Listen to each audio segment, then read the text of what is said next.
paling sering adalah cancer, itu kanker paru. Itu yang paling kita takutkan. Dan bukan hanya di paru, bisa terjadi di organ lain.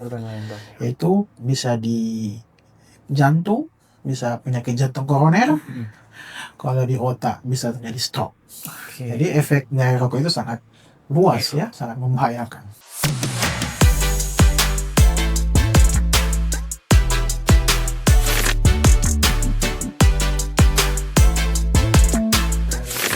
Assalamualaikum warahmatullahi wabarakatuh. Selamat datang di podcast Sehati Sehat bersama Rumah Sakit UIN Alauddin.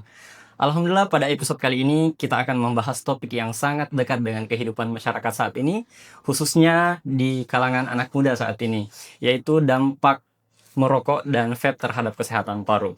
Alhamdulillah, pada kesempatan kali ini kita akan membahas materi yang sangat menarik bersama narasumber kita, Dr. Rasi Salang, spesialis paru. Beliau merupakan salah satu dokter spesialis paru yang ada di Rumah Sakit UIN Alauddin. Assalamualaikum warahmatullahi wabarakatuh, Dok. Waalaikumsalam warahmatullahi wabarakatuh. Selamat datang, Dok. Gimana kabarnya hari ini? Alhamdulillah baik. Baik, Dok. Dokter, sebelum kita membahas lebih jauh terkait dengan dampak merokok ataupun vape ini, sebenarnya seberapa besar, Dok, masalah rokok ini di Indonesia saat ini? Sebelumnya saya mau terima kasih dulu sudah diundang di podcast sehat ini. Diberikan kesempatan untuk berbagi kepada masyarakat. Perkenalkan, saya Dr. Rasi Salang, spesialis paru. Saat ini aktif bertugas di Poli Paru Rumah Sakit UIN Alauddin Makassar. Nah, terkait dampak merokok terhadap masyarakat, tentunya kita di Indonesia ini sendiri prevalensi atau angka perokoknya cukup tinggi. Cukup tinggi. Bukan hanya pada pasien-pasien yang dewasa. Tentunya ini sudah mulai merambat ke remaja, bahkan ada beberapa kasus anak juga sudah mulai ikut dalam merokok ini. Karena kita tahu perkembangan rokok ini terjadi sangat signifikan. Mungkin dulu kita hanya tahu rokok kretek rokok konvensional yang pakai filter. Tetapi semakin kesini itu semakin berkembang. Sudah ada vape, rokok elektrik, Nah, itu yang membuat kalangan remaja, anak-anak muda tertarik untuk lebih tertarik lagi untuk merasakan rokok itu sendiri. Berarti bukan hanya anak muda sekarang, bahkan anak-anak kecil juga sudah mulai mencoba, Dok, yang namanya merokok ini, Dok, ya? Ya, kita lihat tren saat ini pengguna rokok bukan hanya usia dewasa, tetapi sudah mulai bergeser ke usia remaja, Tentunya kita lihat anak-anak SMA, bahkan anak SMP kita lihat ada beberapa SMP, yang Dok, ya? Bahkan mungkin anak SD, Dok, ya? Iya, kita lihat, kita lihat di sosial media kan? Iya, betul. Sangat banyak, itu terlampau di data bahwa memang cukup tinggi. Jadi, dokter, apa yang sebenarnya terjadi pada paru-paru kita itu ketika kita merokok, Dok? Yang terjadi pada paru kita saat kita menghisap rokok, karena dalam satu isapan rokok, itu mengandung asap, Tentunya asap itu memiliki kandungan sangat banyak bahan kimia, Dari data yang saya baca itu sekitar 7.000 bahkan 7.000 bahan kimia yang terkandung dalam satu asap isapan rokok, Tentunya itu ketika masuk ke saluran napas, ke mukosa saluran napas, tentunya berefek, berefek ke saluran napas, bisa berupa iritasi. Sudah itu paparan yang berulang terus-menerus dapat merusak mukosa saluran nafas. Tentunya lendir yang harusnya keluar dengan lancar menjadi terhambat, bisa memicu terjadi infeksi. Kita tahu juga kandungan dalam zat rokok itu sendiri tadi ada nikotin, kita ketahui, ada tar dan karbon monoksida, dan banyak lagi. Dan zat-zat itu juga selain memicu kerusakan saluran nafas, dia juga memicu meningkatkan risiko terjadinya kanker. Nah, dokter, banyak yang beranggapan bahwa rokok elektrik atau vape itu sekarang itu cenderung lebih aman daripada rokok konvensional. Apakah ini benar, dok? Memang anggapan itu sering kita dengar belakangan Iya. ini ya. Memang vape itu kan didesain lebih menarik, Iya. kemudian memiliki rasa, berbagai macam varian rasa, Iya. dan itu yang memicu untuk anak muda atau remaja lebih menyenangi. Nah, dan juga digunakan oleh para perokok konvensional Iya. yang dikatakan mau berhenti merokok, tetapi sementara dialihkan ke vape dulu. Iya. Nah, katanya lebih aman. Katanya lebih aman sih, dok. Ya, lebih aman belum tentu aman, ya. Lebih aman belum tentu aman, ya, Belum dok, ya? tentu aman. Oke. Ya, jadi sampai sekarang ini belum ada data yang dikatakan bahwa cara berhenti merokok yaitu dengan dialihkan ke vape Ke dulu. vape, ya. Belum tentu. Nah, karena memiliki resiko yang hampir sama dengan rokok konvensional. Ya. Berarti bisa dikatakan bahwa belum tentu aman juga ketika kita beralih ke vape atau rokok elektrik ini, dok. Apakah kandungannya sama, dok, dengan rokok konvensional? Ya, untuk kandungan utama dari vape dan rokok konvensional itu hampir sama. Itu sama-sama memiliki nikotin. Nah, nikotin ini zat utama yang memicu terjadinya kecanduan, ya, memiliki efek adiksi. Nah, efek adiksi ini apa?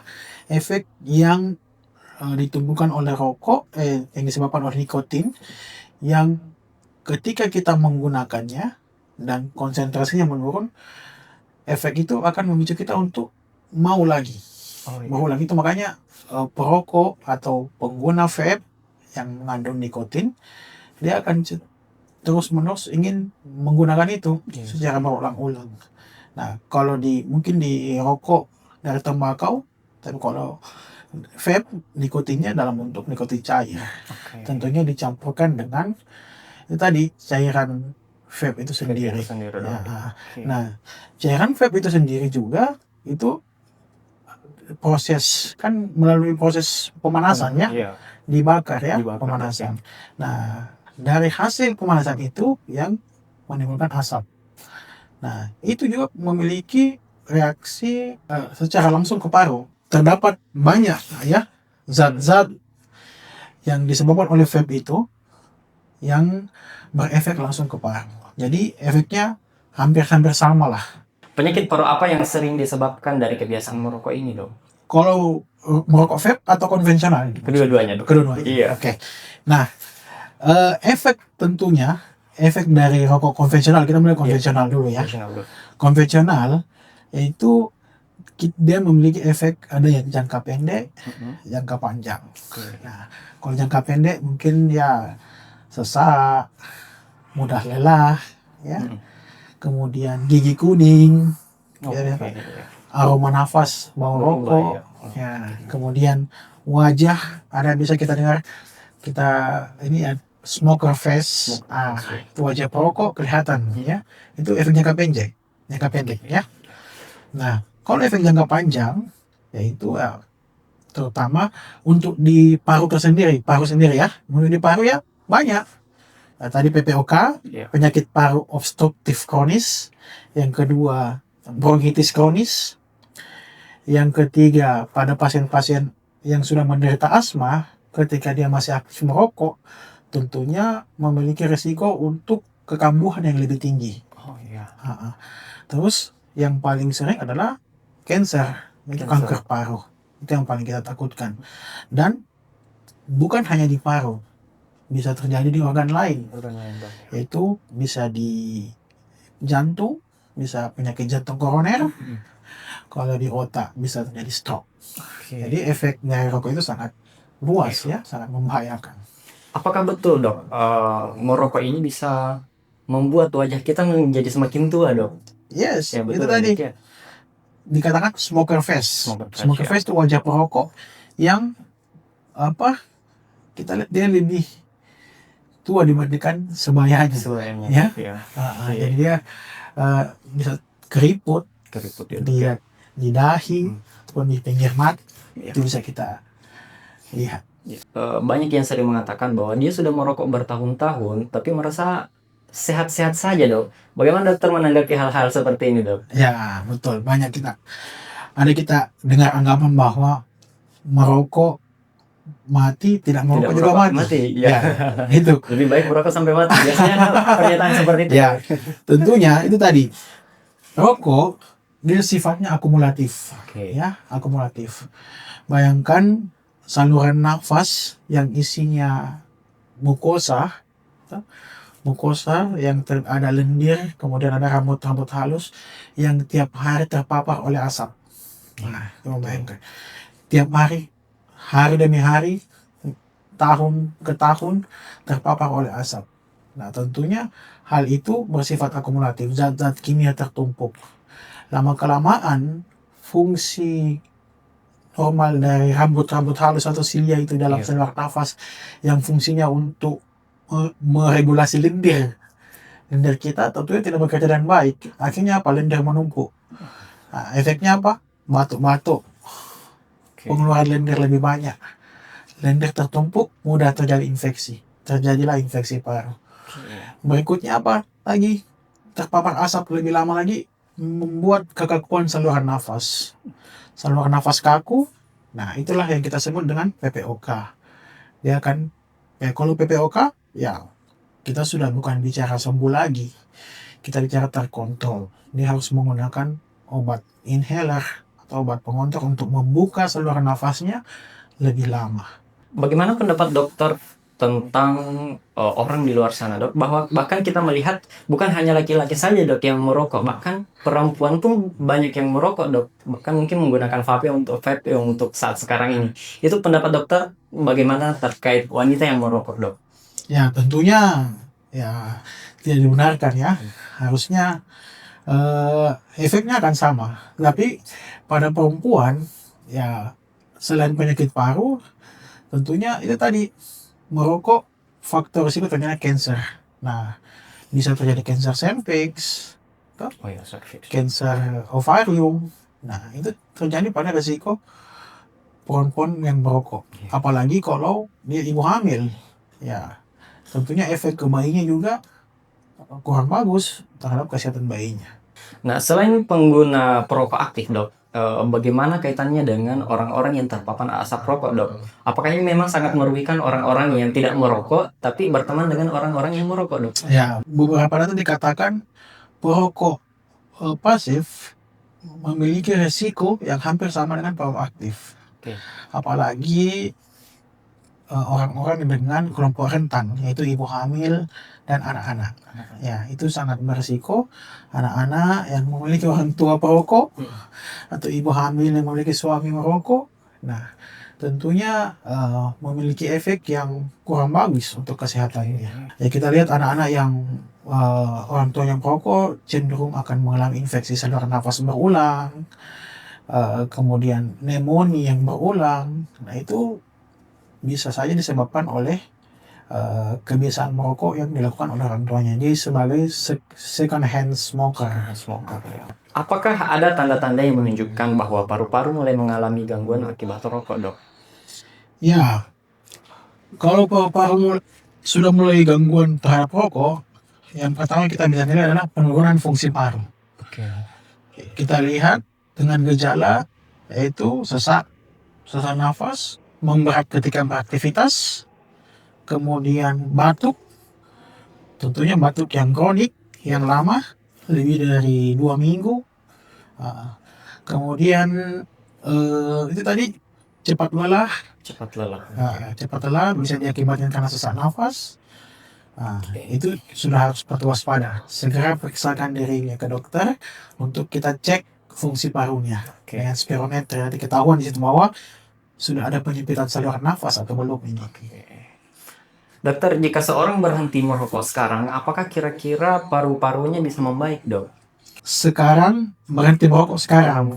Selama belum terjadi efek akibat rokok, contohnya PPOK, kemudian diputuskan untuk berhenti merokok, insya Allah bisa. Ya, perlahan-lahan, mungkin awal 1 minggu 2 minggu berhenti merokok, mungkin ada efek withdrawal sedikit. mungkin pusing karena tidak merokok, biasanya merokok, kemudian produksi lendir banyak, mungkin ada keringat dingin apa, mungkin ada. Tetapi beriring berjalannya waktu, efek tersebut akan hilang. Kemudian otomatis paru yang awalnya terpapar rokok saat ini sudah tidak terpapar lagi, fungsinya akan semakin lama semakin membaik. Beda cerita kalau ini sudah terjadi karena PPOK. Kalau sudah PPOK, sudah terjadi kekakuan saluran nafas, baru berhenti merokok, ya itu sudah sulit. Ya, sulit ya dok. Betul, sudah parah dok ya. Iya. Kira-kira dok, apakah ada tips yang bisa diberikan kepada masyarakat yang ingin berhenti merokok dok? Tentunya untuk masyarakat yang ingin berhenti merokok, ada beberapa teknik yang bisa kita lakukan. Teknik yang pertama itu kita melakukan pemberhentian rokok seketika. Pemberhentian rokok seketika. Ya, langsung di-cut. Pertama kita tentukan dulu. Mungkin kita tentukan tanggal yang bersejarah, mungkin hari lahir atau ulang tahun pernikahan. Kita berniat dalam hati tanggal sekian, tepat di umur sekian, saya berniat berhenti merokok. Nah, di situ langsung cut, putus rokok, buang rokok. Tentunya harus didukung, ya. Dukung oleh orang terdekat, ya, istri atau keluarga terdekat. Kemudian siapa lagi? Lingkungan terdekat.